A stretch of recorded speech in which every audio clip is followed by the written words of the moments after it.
Добре дошли в DigiLab.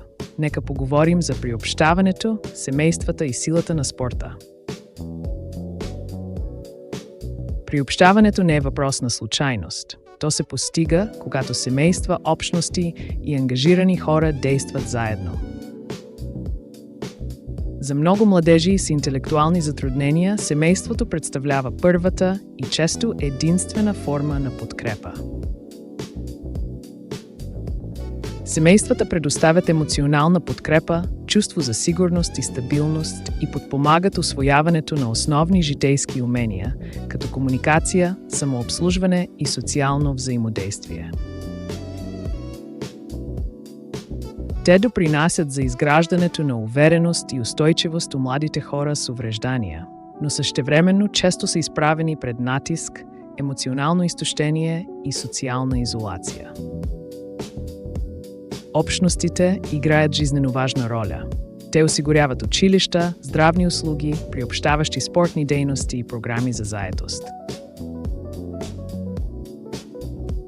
Общностните пространства дават възможност на младите хора с увреждания да участват, да се развиват и да бъдат видими. Много семейства са изправени пред бариери като социална изолация, недостъпна среда, бюрократични трудности и емоционално изтощение, като най-тежкото предизвикателство често остава липсата на разбиране и видимост. Стигмата изключва мълчаливо. Приобщаването започва с това да видим човека, не различието.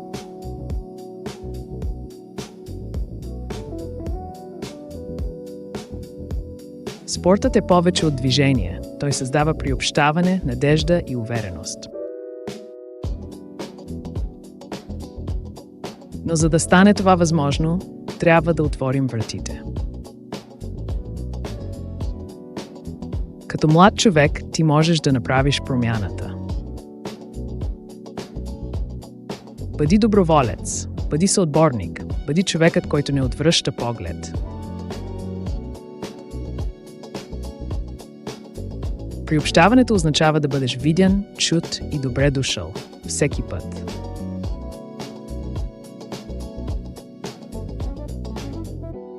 Приобщаването започва с твоето присъствие и твоите действия.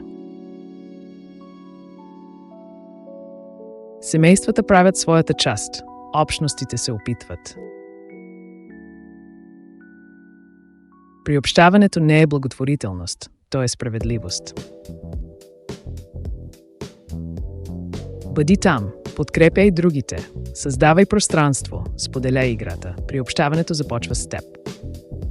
Благодарим ти, че си част от промяната. Това е DigiLab. Работим за приобщаване чрез спорта.